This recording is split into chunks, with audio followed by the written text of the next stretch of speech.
पड़ोस के चाचा मुंबई में काम करते थे। काम करने के दौरान उनकी मौत हो गई। उनकी लाश को घर पर लाया गया और दाह संस्कार किया गया। चाचा के देहांत को 6 दिन हो चुके थे। पूरे घर में शोक का माहौल था। घर के अंदर उनकी पत्नी रो रही थी। बेटे अपने पिता के बिना जीवन की कल्पना नहीं कर पा रहे थे और गांव के लोग भी दुखी थे। घर में कोई ना कोई आकर चाचा की अच्छाइयों की चर्चा कर रहा था। लेकिन एक दिन जब सभी लोग शोक मना रहे थे, अचानक एक गाड़ी उनके घर के सामने रुकी। यह गाड़ी किसी आम गाड़ी की तरह नहीं थी, बल्कि एक बड़ी काले रंग की BMW कार थी। गाड़ी से बाहर निकला एक व्यक्ति, जिसे देखकर सभी लोग चौंक गए। वह व्यक्ति उम्र में थोड़ा बड़ा था, परंतु उसकी आंखों में एक गहरी गंभीरता और आक्रोश था। उसका पहनावा साधारण था, लेकिन उसके चेहरे पर एक तरह का आत्मविश्वास था। वह धीरे धीरे घर के अंदर आया और सभी शोक में बैठे लोगों के बीच आकर खड़ा हो गया। फिर उसने एक सवाल पूछा, चाचा के वारिस कौन है? यह सुनकर सब लोग चुप हो गए। यह व्यक्ति कौन था और क्या चाहता था, किसी को भी समझ में नहीं आ रहा था। चाचा के तीनों बेटे खड़े हो गए। उनको लगा कि कंपनी वालों ने पैसे भेजे हैं। तब बड़े बेटे ने कहा, हम उनके बेटे हैं, आपको हमसे क्या काम है? व्यक्ति ने तीनों बेटों को एक गहरी नज़र से देखा और कहा, मैं 24 साल पहले उनके साथ एक वादा किया था। वह मेरे शहर में नौकरी करते थे और उस समय उन्होंने मुझसे कुछ पैसे उधार लिए थे। अब वह रकम ब्याज सहित 15 लाख रुपए हो चुकी है। मुझे वह पैसे चाहिए।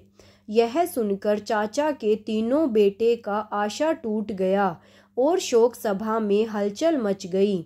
चाचा का बड़ा बेटा, जो एक सरकारी अधिकारी था, खड़ा हो गया और गुस्से में बोला, आपके पास क्या सबूत है कि मेरे पिताजी ने आपसे पैसे उधार लिए थे? व्यक्ति मुस्कुराया और बोला, मैं एक वकील हूँ। मैं मूर्ख नहीं हूँ कि बिना सबूत के किसी के पास आकर मांग करूँ। मेरे पास एक दस्तावेज है जिसमें आपके पिताजी ने उधारी की पुष्टि की थी। यह दस्तावेज मेरे पास है। बड़े बेटे ने घूरते हुए कहा, मैं किसी दस्तावेज को नहीं मानता।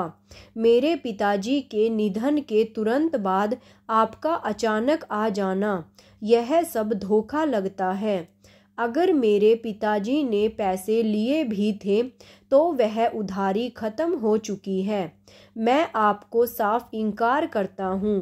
वकील ने धैर्य से जवाब दिया, तुम लोग यही कहोगे, लेकिन मैं अब इस बात का समाधान चाहता हूँ। अगर तुम लोग कर्ज चुकाने के लिए तैयार नहीं हो तो मुझे कोर्ट का सहारा लेना पड़ेगा।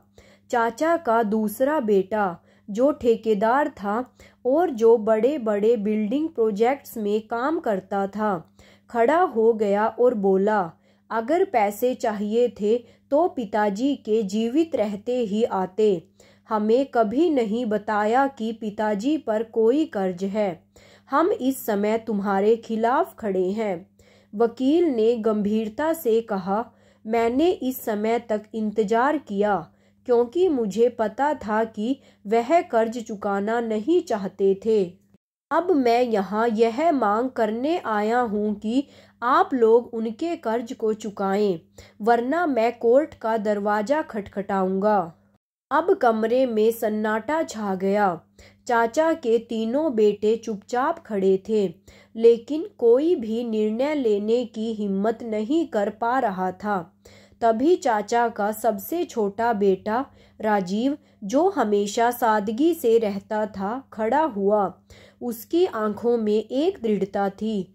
वह वकील से बोला, मैं कर्ज चुकाने के लिए तैयार हूँ, लेकिन आपको पहले यह साबित करना होगा कि पिताजी ने वाकई मुझसे पैसे उधार लिए थे। राजीव की पत्नी, जो पहले से बाहर खड़ी थी, यह सुनकर अंदर दौड़ी आई और बोली, तुम क्या कर रहे हो? राजीव, हमारे पास कुछ नहीं है। तुमने कभी शिकायत नहीं की और हमेशा अपने भाइयों के पीछे खड़े रहे। अब तुम पिताजी का कर्ज क्यों चुकाना चाहते हो? राजीव ने अपनी पत्नी को शांत करते हुए कहा, हमारे पास जो कुछ भी है वही मैं तुम्हारे साथ बांटूंगा, लेकिन पिताजी की इज्जत के सवाल पर मुझे कोई समझौता नहीं करना। उसकी पत्नी ने आंसू भरी आंखों से कहा, हम गरीब हैं और तुम इस कर्ज का भार कैसे उठाओगे? राजीव ने अपनी पत्नी का हाथ पकड़ते हुए कहा, यह मेरे लिए सिर्फ पैसा नहीं है, यह मेरे पिता का सम्मान है। मैं कर्ज चुकाऊंगा, चाहे जो हो। राजीव के शब्दों ने वातावरण को पूरी तरह से बदल दिया। सभी लोग अब उस छोटे भाई की ओर देख रहे थे जिसने अपने परिवार के अन्य सदस्यों से अलग एक साहसी कदम उठाया। वकील ने मुस्कुराते हुए कहा, तो क्या अब आप कर्ज चुकाने के लिए तैयार हैं? राजीव ने दृढ़ता से कहा, हाँ, मैं तैयार हूँ। मुझे पैसे नहीं हैं, लेकिन मैं अपनी ज़मीन का एक हिस्सा दे सकता हूँ। इस पर वकील ने फिर से गहरी निगाहों से चाचा के दोनों बड़े बेटों की ओर देखा और कहा, क्या आप लोग भी अपने छोटे भाई का साथ देंगे? लेकिन दोनों बड़े बेटे खामोश रहे। उन्होंने कोई जवाब नहीं दिया। उन्होंने कभी अपने छोटे भाई की मदद नहीं की थी और आज भी वे अपनी आदतें बदलने के लिए तैयार नहीं थे। तभी वकील ने एक बड़ा खुलासा किया, 24 साल पहले आपके पिताजी और मैंने कुछ शेयर खरीदे थे। उस समय उनका मूल्य कुछ भी नहीं था, लेकिन अब वह शेयर बिक चुके हैं और उनका मूल्य बढ़कर 15 लाख रुपए हो गया है। इस रकम का सही हकदार राजीव है, क्योंकि उसने अपने पिता की इज्जत और कर्ज चुकाने की जिम्मेदारी ली है। यह सुनते ही सभी लोग हैरान रह गए। चाचा के बड़े बेटे और उनकी पत्नियों के चेहरे उतर गए।